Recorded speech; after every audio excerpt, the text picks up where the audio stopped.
Hi yours, welcome to Asnisudha all in one ఛానల్కి. ఇప్పుడు వచ్చేసి పాస్తా తోటి చాలా క్రిస్పీగా టేస్టీగా ఉండే స్నాక్ ఐటమ్ అనేది చూపిస్తున్నానండి. అది ఎలా చేసుకోవాలి వీడియో దానికోసం నేను పాస్తానే తీసుకున్నాను. 3 మసాలా కూడా రెడీ చేసుకుంటున్నాను. కొంచెం పసుపు, 1 స్పూన్ దాకా కారం వేసుకుంటున్నాను, అలాగే గరం మసాలా, అలాగే సాల్ట్, ధనియా పౌడర్, మసాలాతో పాటుగా మనం మిరియాల పౌడర్ కూడా వేసుకోవచ్చు అండి. నేనైతే వేయలేదు. ఒకసారి మిక్స్ చేసుకుని అది పక్క పెట్టుకోండి, తర్వాత యూజ్ చేసుకోవచ్చు. అది తర్వాత వచ్చేసి స్టవ్ వెలిగించుకొని ఒక గిన్నెతోటి వాటర్ పెట్టుకోవాలండి. పెట్టుకున్న వాటర్ బాగా మరగాలి. మరిగేదాకా కొంచెం వేచి ఉండాలండి.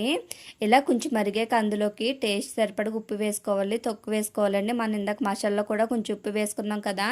ఇలా వేసుకున్నాక పాస్తా అనేది అందులో వేసుకుని అవి కూడా బాగా మరగాలండి. అలాగా పాస్తా అంతా కూడా బాగా ఉడకాలి. చూస్తున్నారు కదా, ఈ విధంగా మనం నొక్కితే మ్యాష్ అయ్యేలా ఉండాలి. బాగా మెత్తగా ఉండకూడదు, అలాగే బాగా గట్టిగా ఉండకూడదండి.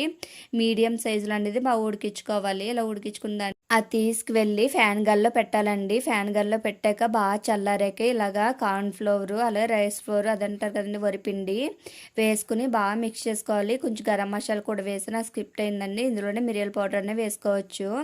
ఇలా కలుపుకున్న దాన్ని డీప్ ఫ్రై చేసుకోవాలండి. నేను కొంచెం ఆయిల్ వేసాను, ఆయిల్ కూడా ఎక్కువ పీల్చదండి.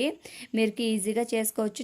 ఆయిల్ కూడా ఎక్కువ లాక్కోదండి, మనకి ఈజీగానే అయిపోతుంది. టైం కూడా ఎక్కువ పట్టదు, చాలా టేస్టీగా ఉంటుందండి. మీరు ఎక్కువ కూడా శ్రమ తీసుకునే అవసరం లేదు. ఇలాగ గోల్డెన్ కలర్ వచ్చేదాకా ఫ్రై చేసుకోవాలండి. ఫ్రై చేసుకున్నాక మళ్ళీ వేసుకుని మళ్ళీ ఫ్రై చేసుకోవచ్చు.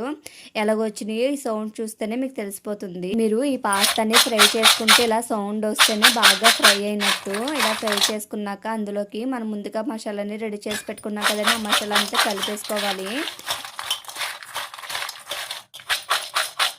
మసాలా అంతా మొత్తం పాస్తా కంటింది కదా.